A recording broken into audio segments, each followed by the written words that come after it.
Un grand boom a résonné dans la maison, des cris, des bousculades, un fracas quand quelque chose ou quelqu'un a heurté le sol. Mon cœur battait la chamade dans ma poitrine pendant que je regardais tout se dérouler sur le flux de la caméra cachée. Le lit tremblait violemment, le cadre cliquetant contre le mur. Le salaud s'est redressé d'un bond, les yeux fous de panique. Mais Juliette. Juliette était encore emmêlée dans les draps, le visage figé par une terreur pure. Elle savait. Elle savait exactement ce qui venait de se passer. La petite surprise que je leur avais laissée venait de se déclencher. Et maintenant, le spectacle allait commencer. J'ai fourré mon téléphone dans ma poche et je suis sorti de ma voiture, l'air froid de la nuit me mordant la peau. La porte d'entrée n'était pas verrouillée. Bien sûr qu'elle ne l'était pas. Ils étaient trop occupés à jouer à la famille pour penser à la sécurité. Je les poussais, les charnières gémissant comme si elles aussi étaient dégoûtées par ce qui se passait à l'intérieur. « Juliette » ai-je appelé, ma voix d'un calme troublant. Ai-je interrompu quelque chose? Silence. Un silence épais, suffocant. Puis des bruits de pas. Juliette est apparue en haut des escaliers, enroulée dans notre drap de lit, les yeux allant et venant comme un animal acculé. Antoine. Qu'est-ce que tu... J'ai fait un pas en avant, savourant la façon dont son souffle s'est bloqué. Tu croyais que je ne savais pas? J'ai fait un geste vers la chambre. Tu croyais que je ne voyais rien? Derrière elle, le type, son petit jouet, a jeté un coup d'œil au coin du mur, à moitié habillé, se tenant le poignet comme s'il était cassé. Bien. Il devait avoir mal. Il méritait pire. Juliette a dégluti difficilement. Ce n'est pas ce que tu crois. Un rire froid s'est échappé de mes lèvres. C'était exactement ce que je croyais, et la nuit était loin d'être terminée. Juliette restait figée en haut des escaliers, serrant le drap autour d'elle comme s'il pouvait, d'une manière ou d'une autre, la protéger de la tempête qu'elle savait imminente. Ses yeux allaient de moi à l'excuse pathétique d'homme qui se recroquevillait derrière elle. L'expression sur son visage n'était pas de la culpabilité.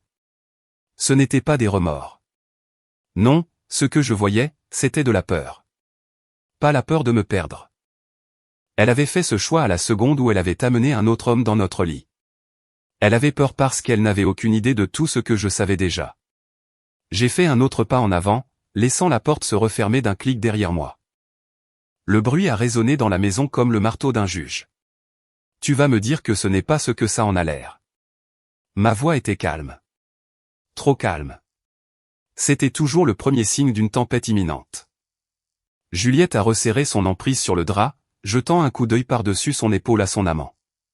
Il se frottait encore le poignet, la mâchoire serrée, souffrant visiblement de ce qui venait de se passer à l'étage. La petite surprise que je leur avais laissée. « Qu'est-ce que tu as fait ?» Sa voix s'est brisée, ses yeux revenant vers moi. J'ai souri. « Oh, tu parles de la petite touche amusante ajoutée à notre cadre de lit ? Juste un coussin de décharge inoffensif déclenché par la pression. Un petit cadeau pour m'assurer que vous vous souviendrez tous les deux de cette nuit pour toujours. » Le type derrière elle s'est raidi. « T'as complètement perdu la pain de tête ?» Juliette lui a lancé un regard, puis s'est rapidement tournée vers moi, le visage se tordant en quelque chose de laid. Elle était là, la vraie Juliette. La partie d'elle qu'elle essayait de cacher derrière de faux sourires et des mots doux. « Tu es malade ?» a-t-elle craché. « Tu as mis un truc pareil dans notre lit ? Tu aurais pu me faire mal. » J'ai laissé échapper un rire sec. « Oh, maintenant c'est le lit qui t'inquiète. » Bizarre, ce n'est pas moi qui me roulais dedans avec quelqu'un d'autre. Elle a tressailli, mais s'est vite reprise, redressant sa posture. C'est juste un malentendu. Un malentendu? Était-elle vraiment désespérée à ce point? J'ai sorti mon téléphone, tapotant l'écran quelques fois avant que le flux de la caméra en direct n'apparaisse. Le moment précis où elle avait pressé ses lèvres contre les siennes. Le son de ses gloussements, la façon dont elle murmurait son nom, Maxime. J'ai monté le volume et j'ai laissé la vidéo jouer, la regardant pendant que la réalité lui pétait au visage. Le sang a déserté ses joues. Tu as mis des caméras dans la maison. Tu ne m'as pas laissé le choix. Ma voix était stable, mais à l'intérieur, la rage brûlait plus fort que jamais. Tu crois que je n'ai pas remarqué comment tu as commencé à rentrer tard? Comment ton téléphone était toujours face cachée? Comment, soudainement, je n'étais plus assez bien pour toi? Elle a dégluti difficilement, entr'ouvrant les lèvres comme si elle s'apprêtait à cracher un autre mensonge. Mais elle savait que ça ne marcherait pas cette fois. Elle était prise en flagrant délit. Maxime, toujours debout derrière elle comme un chiot perdu, a soudain retrouvé sa voix. Mec, c'est entre elle et toi. Je ne savais pas qu'elle était mariée. Juliette a fait volte-face. Maxime, quoi? Tu ne m'as pas exactement dit que tu avais un mari, Juliette, a-t-il lâché sèchement. Je croyais que tu étais célibataire.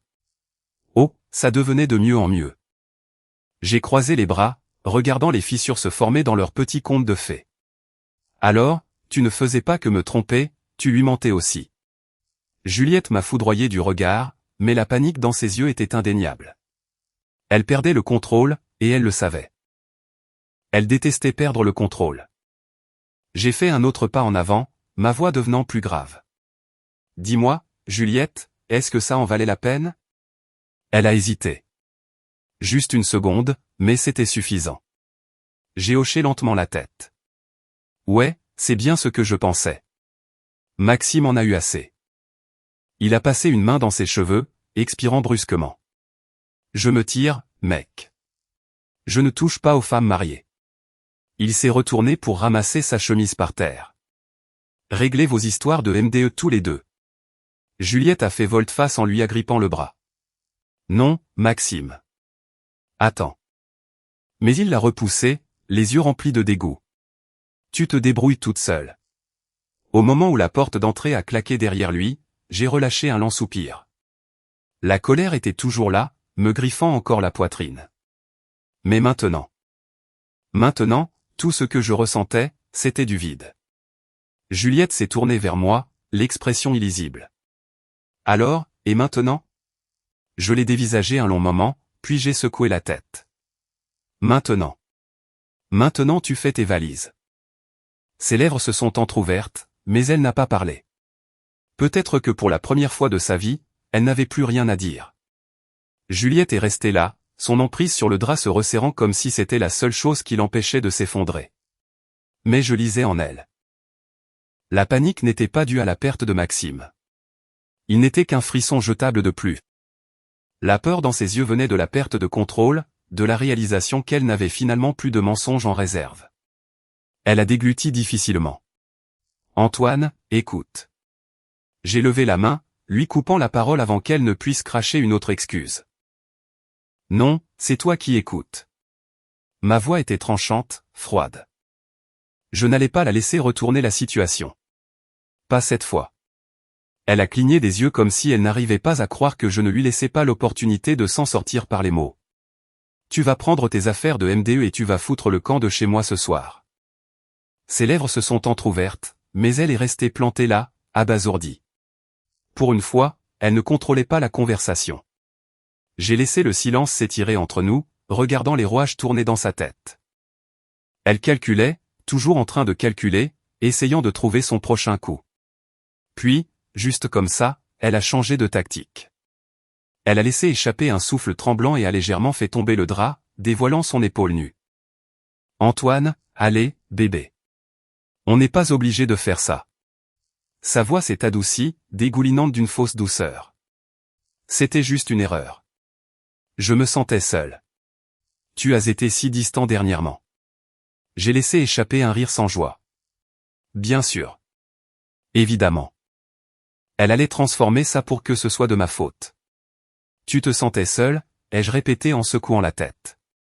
C'est ça ton excuse. Elle s'est approchée, ses doigts s'étirant vers mon bras. Je t'aime toujours, Antoine. Je me suis dégagé brusquement de son contact, l'estomac noué par le dégoût. L'amour, ai-je craché. Tu ne sais même pas ce que ce mot signifie. Ses yeux ont vacillé. De la colère, de la frustration. Avant qu'elle ne le masque rapidement. Ça ne voulait rien dire. Il ne comptait pas. J'ai fait un geste vers la chambre. Tu as mis beaucoup d'efforts dans quelque chose qui ne voulait rien dire. Les bougies, le parfum, la pin de lingerie.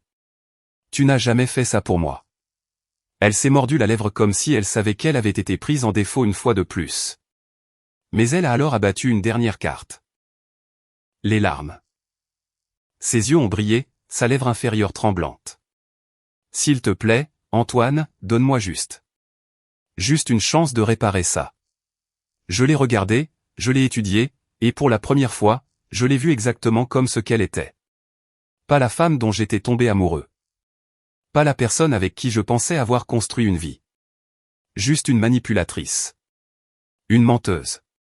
Une femme qui jouait à des jeux et qui ne s'en souciait que lorsqu'elle était sur le point de perdre. Non. Le mot est sorti plat. Définitif. Elle a pris une grande inspiration, les fausses larmes s'évanouissant en un instant. Et d'un coup, le masque est tombé. Son visage s'est tordu de rage. Tu vas vraiment tout gâcher pour une seule erreur? Une erreur? J'ai laissé échapper un rire caverneux. Juliette. Ce n'était pas une erreur. Tu as planifié ça. Ça fait probablement des mois que tu le fais. Elle n'a pas nié. Au lieu de ça, elle a croisé les bras, ses lèvres se retroussant en un rictus de mépris. Tu te crois si parfait? Tu te prends pour un saint? Tu n'étais jamais là, toujours à travailler tard, à me traiter comme une colocataire au lieu d'une épouse. J'ai pris une lente inspiration, laissant ces mots faire leur chemin. C'était tellement prévisible. Tous ceux qui trompent faisaient la même chose. Blâmer l'autre personne, chercher des excuses, essayer de justifier leur trahison. Mais je ne marchais pas. Je me suis avancé, la dominant de toute ma hauteur. Tu sais quoi, Juliette? Tu avais le choix. Tu aurais pu m'en parler. Tu aurais pu me dire que tu n'étais pas heureuse. Tu aurais pu partir. Ma voix est devenue plus grave. Mais au lieu de ça, tu as choisi de te faufiler dans mon dos comme une lâche. Elle a ouvert la bouche, puis l'a refermée d'un coup sec, réalisant qu'elle n'avait plus rien à me jeter à la figure. J'ai pointé le doigt vers la chambre. Prends tes affaires de MDE. Sors d'ici. Pendant un instant, elle n'a pas bougé. Puis, lentement, elle s'est retournée et a monté les escaliers en trombe. J'écoutais les tiroirs claquer, les cintres racler contre la tringle en métal. Elle était en colère, furieuse, mais je m'en fichais. J'ai marché vers le canapé et je m'y suis assis, me frottant le visage avec les mains. Le poids de toute cette histoire commençait enfin à retomber. La trahison, les mensonges, la réalisation que la personne que j'aimais n'avait en fait jamais existé. Mais la nuit n'était pas encore finie. Parce que Juliette. Elle n'allait pas partir discrètement. À l'étage, le bruit des tiroirs qui claquaient et des cintres qui raclaient remplissait la maison. Juliette faisait ses valises comme une tornade, furieuse et imprudente. Je pouvais l'entendre marmonner dans sa barbe, me maudissant, maudissant le fait qu'elle se soit fait prendre. J'étais assis sur le canapé à fixer le sol, mes doigts tapotant mon genou. C'était ça. La fin. La femme avec qui j'avais cru un jour passer ma vie jetait ses vêtements dans une valise comme une enfant gâtée obligée de quitter sa colonie de vacances plus tôt que prévu. Elle n'était pas triste. Elle n'avait pas le cœur brisé. Elle était juste en rogne parce que je lui avais retiré le contrôle. Puis les bruits de pas ont commencé. Rapide, en colère, descendant les escaliers. Je n'ai même pas levé les yeux lorsqu'elle a débarqué d'un pas lourd dans le salon, traînant sa valise pleine à craquer derrière elle. Juliette s'est plantée devant moi, les bras croisés, les lèvres retroussées dans un rictus de mépris. Alors c'est ça. Tu me jettes simplement dehors comme un déchet. J'ai expiré lentement. C'est toi qui as jeté notre couple en premier. Elle s'est moquée. Mon Dieu, tu es tellement peint de dramatique. Elle a levé les yeux au ciel en penchant la tête. Tu te prends vraiment pour une sorte de victime, n'est-ce pas? Peut-être que si tu n'étais pas aussi obsédé par ton boulot, si tu faisais vraiment attention à moi, je n'en aurais pas eu besoin. Je me suis levé si vite qu'elle a littéralement tressailli. Sa bouche s'est fermée net, les yeux écarquillés pendant une fraction de seconde avant qu'elle ne retrouve sa contenance. Mais je l'ai vue, cette infime lueur de peur. Je me suis penché juste assez pour qu'elle puisse sentir ma présence la dominer. Ma voix est devenue calme et glaciale. Finis cette phrase, Juliette. Dis-le. Dis que tu avais besoin de me tromper. Dis que c'était de ma faute. Elle a dégluti difficilement, sa gorge tressautant. Silence. J'ai hoché la tête. C'est bien ce que je pensais. Elle a laissé échapper un rire amer en secouant la tête. Tu sais quoi? Et puis MDE. Je n'ai pas besoin de ça. Tu n'es qu'un mec ennuyeux et prévisible qui n'a même pas été capable de garder l'intérêt de sa femme. Tu peux rester là à jouer le mari au cœur brisé, mais au fond de toi, tu sais que j'étais trop bien pour cette vie. Pour toi. J'ai souri. Elle pensait vraiment pouvoir me blesser avec ça. Elle avait déjà tout détruit. Il n'y avait plus rien à casser. Je me suis écarté et j'ai fait un geste vers la porte. Alors qu'est-ce que tu attends? Pars. Ses yeux se sont plissés. Elle voulait que je me batte pour elle, que je la supplie, que je crie, que je lui montre qu'elle avait toujours le contrôle sur moi, mais je ne l'ai pas fait. Et ça l'énervait plus que tout. Elle a tiré un coup sec sur sa valise et s'est dirigée vers la porte, l'ouvrant si fort qu'elle a claqué contre le mur. Mais juste au moment où elle sortait, elle a hésité. Une main a grippé l'encadrement de la porte, le corps à moitié tourné. J'espère que tu sais, a-t-elle dit, la voix basse. Que tu ne trouveras jamais quelqu'un de mieux que moi. J'ai ri doucement, secouant la tête. Elle y croyait vraiment. Non, Juliette. J'ai croisé son regard, ma voix assurée. Tu ne trouveras jamais quelqu'un de mieux que moi. Ses narines se sont pincées. Elle a serré la mâchoire, puis s'est détournée et a disparu dans la nuit. La porte s'est refermée violemment. Et juste comme ça, elle était partie. Pendant un moment, je suis resté là à fixer la porte, à attendre. Comme si une part de moi s'attendait encore à ce qu'elle fasse irruption à nouveau, crachant d'autres mensonges, essayant une dernière ruse pour garder ses griffes sur moi. Mais il n'y avait rien, juste le silence.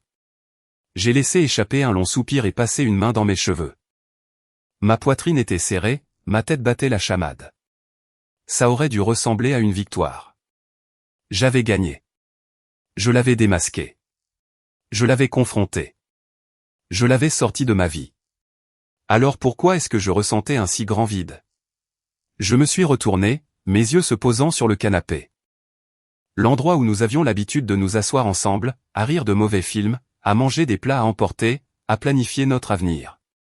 Un avenir qui n'avait jamais été réel. Je me suis laissé tomber sur les coussins, appuyant mes coudes sur mes genoux. Mes mains se sont jointes tandis que je fixais le sol. Tout était différent maintenant.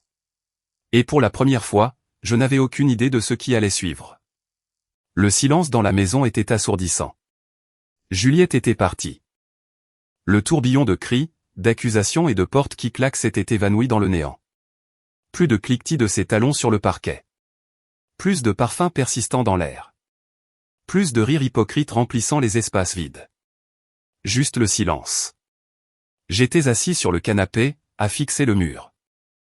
Le poids de tout ça s'installait comme une boule de démolition au ralenti.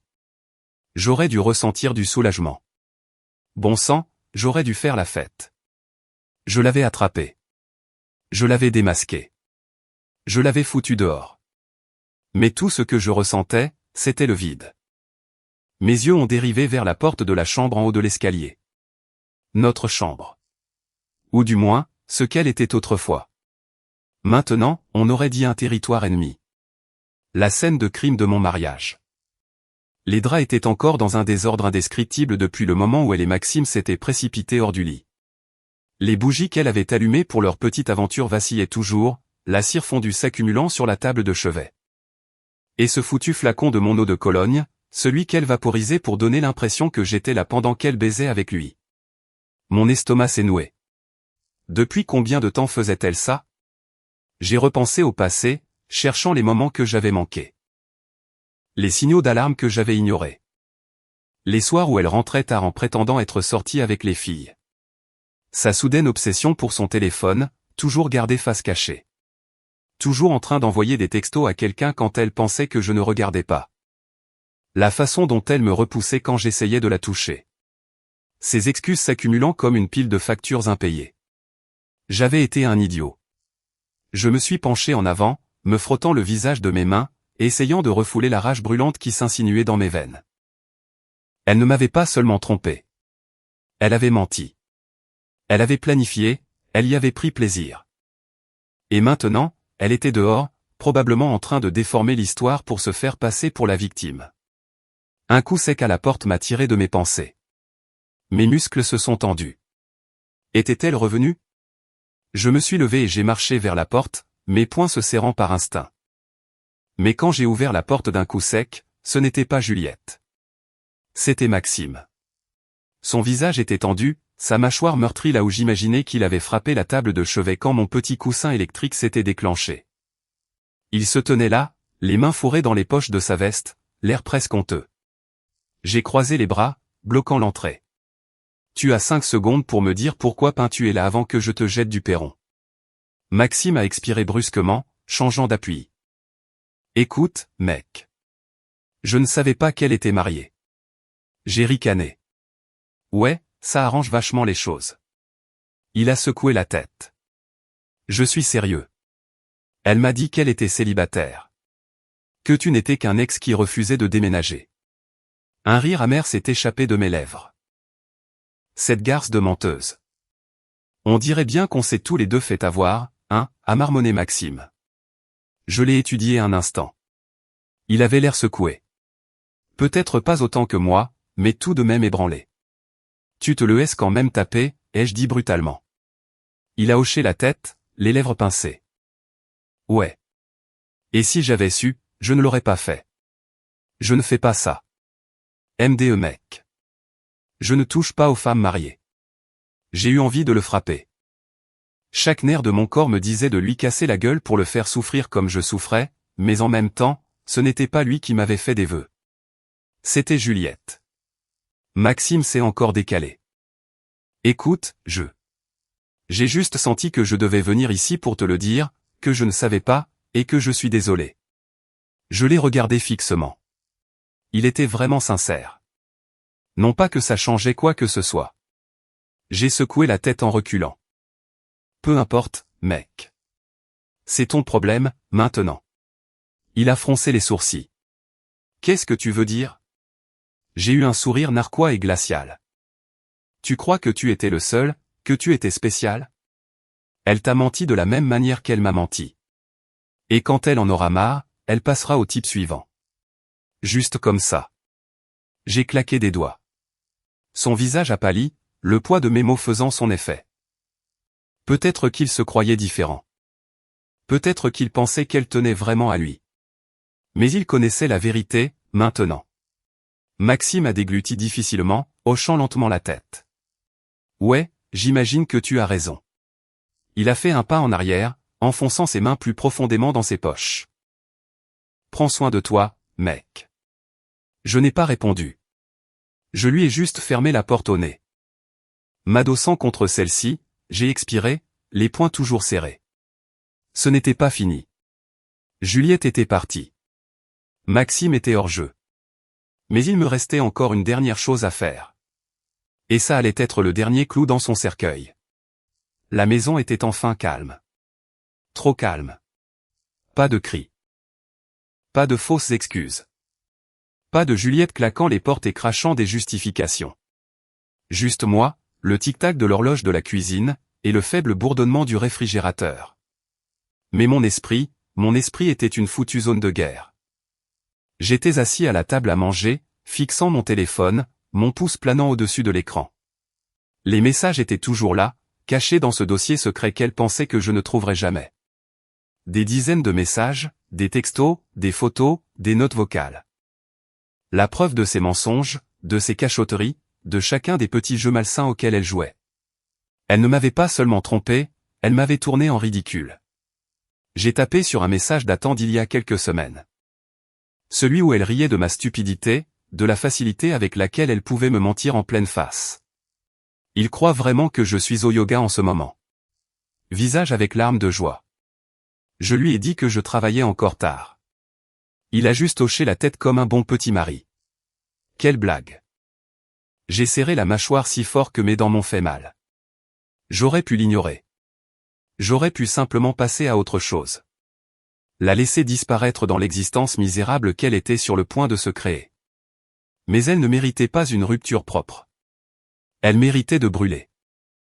J'ai ouvert mon ordinateur portable et j'ai commencé à taper.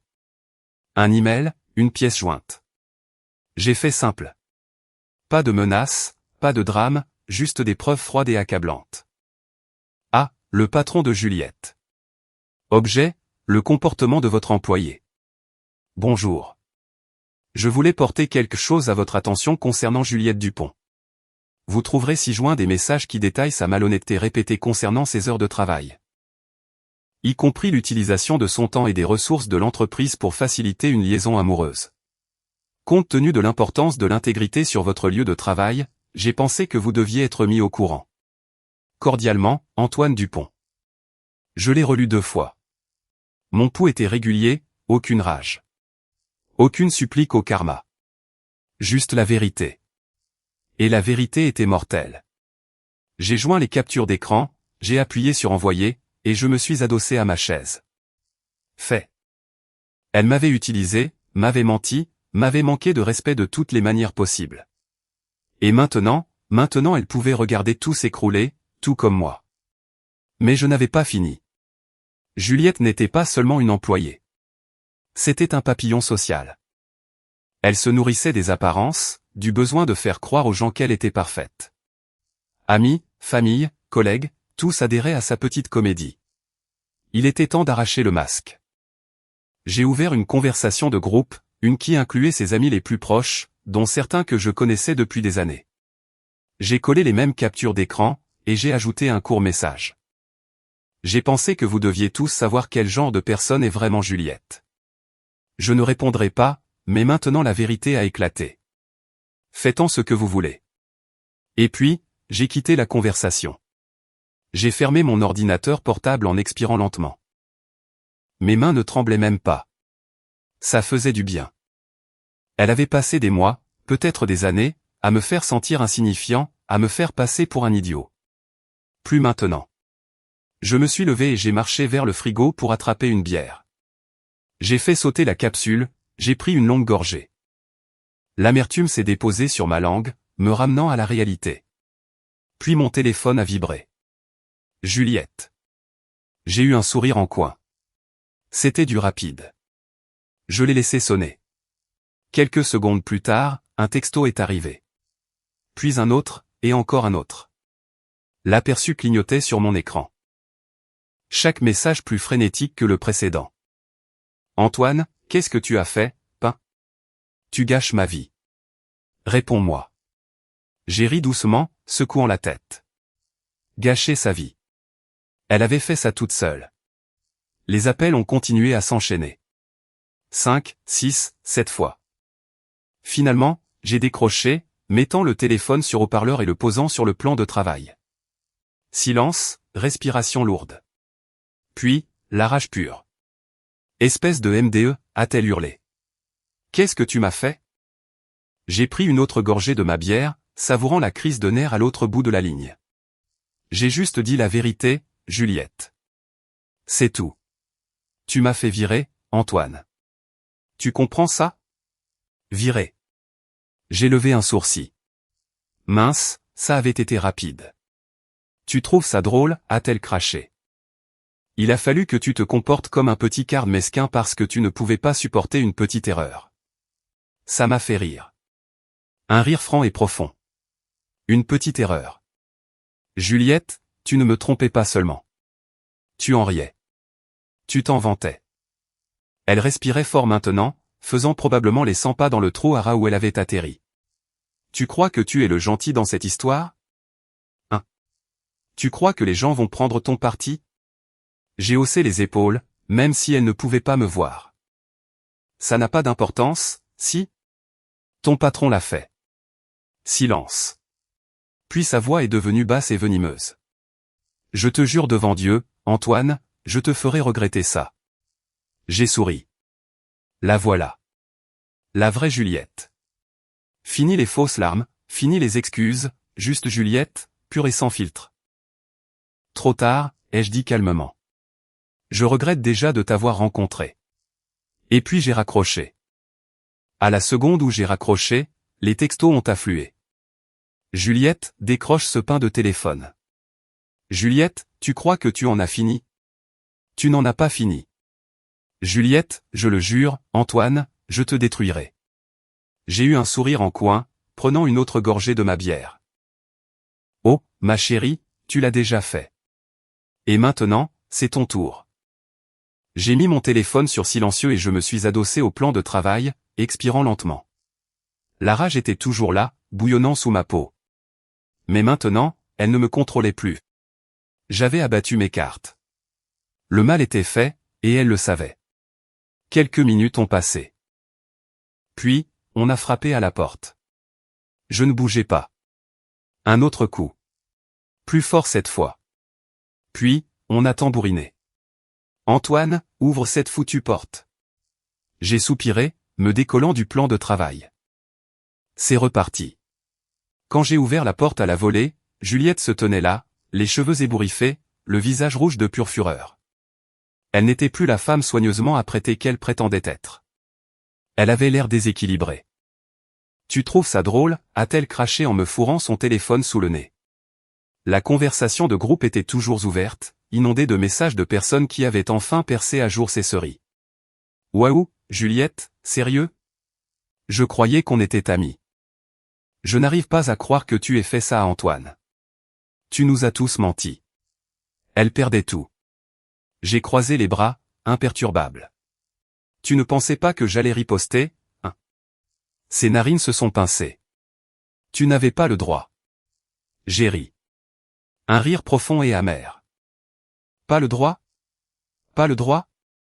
Juliette, tu as amené un autre homme dans notre maison. Notre lit. Tu ne m'as pas seulement trompé. Tu t'es moqué de moi. Tu m'as menti en pleine face. Tu as fait de moi une pain de blague. » J'ai fait un pas en avant, baissant la voix. « Et tu crois que tu vas t'en tirer les mains propres ? » Elle a dégluti difficilement, mais le feu dans ses yeux ne s'est pas éteint. « Tu as détruit ma vie pour une erreur. » J'ai secoué la tête. « Non, c'est toi qui as détruit ta vie. Je me suis juste assuré que tout le monde le voit. » Sa lèvre s'est retroussée. « Tu crois que tu as gagné ? » J'ai expiré par le nez, penchant la tête. « Ai-je perdu ? » Elle n'a pas répondu parce qu'elle le savait. Pendant un moment, elle est juste restée là, respirant bruyamment, les poings serrés. Je pouvais presque voir les engrenages tourner, essayant de trouver une ultime porte de sortie. Puis son visage a changé, s'est adouci. Ses yeux ont brillé, sa lèvre a tremblé. « Antoine, je t'aimais. » Je l'ai regardé. Vraiment regardé. Et pour la première fois depuis que tout cela avait commencé, je n'ai rien ressenti. Ni douleur, ni colère, ni même satisfaction. Juste rien. « Tu aimais avoir le contrôle », ai-je dit. « Tu aimais savoir que tu pouvais mentir et t'en sortir. » Ce n'est pas de l'amour, Juliette. C'est juste ce que tu es. Des larmes ont finalement coulé sur ses joues, mais je n'y croyais pas. Elle ne pleurait pas parce qu'elle m'avait perdu. Elle pleurait parce qu'elle avait perdu le contrôle. Et maintenant, elle n'avait plus rien. J'ai fait un pas en arrière et j'ai fait un signe de tête vers l'allée. Nous en avons terminé, ici. Sa mâchoire s'est crispée, mais elle savait qu'il ne lui restait plus aucune carte à jouer. Elle s'est retournée, dévalant les marches, ses talons claquant contre le trottoir. Mais avant d'atteindre sa voiture, elle a hésité. Puis, elle a fait volte-face, ses yeux brûlants dans les miens. « Tu vas mourir seul, Antoine. » J'ai eu un sourire en coin. Au moins, je mourrai avec ma dignité. Son visage s'est déformé, mais elle n'a pas dit un mot de plus. Elle a juste tiré violemment sur la portière de sa voiture, s'est jetée à l'intérieur et a démarré en trombe dans la nuit. À la seconde où elle a disparu au bout de la rue, j'ai relâché mon souffle. Mes épaules se sont détendues, mes poings se sont desserrés. C'était fini. Je suis rentré à l'intérieur, verrouillant la porte derrière moi. Pour la première fois depuis très, très longtemps, je me sentais enfin libre. La maison semblait différente, plus légère, comme si elle avait suffoqué sous un brouillard épais et invisible qui s'était enfin levé à la seconde où la voiture de Juliette avait disparu au bout de la rue. Je suis resté dans l'entrée pendant un moment, à écouter simplement. Le silence. Plus de fausses excuses. Plus de mensonges. Plus de Juliette. J'ai expiré lentement, passant une main sur mon visage. C'était fini. Vraiment fini. Je suis retourné dans la cuisine et j'ai attrapé ma bière, mais elle était devenue tiède. Aucune importance. J'ai quand même pris une gorgée en m'adossant au comptoir, laissant l'épuisement s'installer enfin dans mes os. Les dernières 24 heures avaient été une tempête de chaos, mais maintenant il n'y avait plus rien à combattre, plus rien à prouver. Et pour la première fois depuis longtemps, j'avais le contrôle. Mon téléphone a vibré. J'ai jeté un coup d'œil à l'écran. Plus de messages. Certains d'amis communs, d'autres de personnes qui avaient appris la nouvelle et voulaient prendre des nouvelles. Quelques-uns des soi-disant amis de Juliette, pour la plupart remplis de choc et de déception. Mais il y avait un message qui a attiré mon attention. Maman, j'ai entendu ce qui s'est passé. Ça va? Je l'ai fixé pendant une seconde avant de soupirer et de taper ma réponse. Moi, ouais, ça ira. Parce que c'était la vérité. J'ai posé mon téléphone et je suis allé dans le salon, laissant mon corps s'enfoncer dans le canapé. Le même canapé sur lequel Juliette et moi avions l'habitude de nous asseoir pour regarder des films, en faisant semblant que tout allait bien. Les souvenirs étaient là. Je pouvais les sentir flotter dans les murs, dans les meubles, dans l'air lui-même. Mais ils ne faisaient plus mal. Pas de la même manière qu'avant. Parce que maintenant, il n'était plus à moi de les porter. Juliette était partie. Les mensonges, la trahison, le poids de tout ce qu'elle avait fait, cela ne m'appartenait plus. Et alors que j'étais assis là à regarder l'espace vide où elle avait l'habitude d'être, j'ai réalisé quelque chose. Je n'étais pas brisé. Je n'étais pas un homme anéanti se noyant dans le chagrin. J'étais libre. Un petit sourire s'est dessiné sur mes lèvres alors que je rejetais la tête en arrière contre le canapé, fermant les yeux. Demain, je prendrai un nouveau départ. Mais ce soir, je resterai assis ici, je boirai ma bière, et je profiterai de ce beau et parfait silence.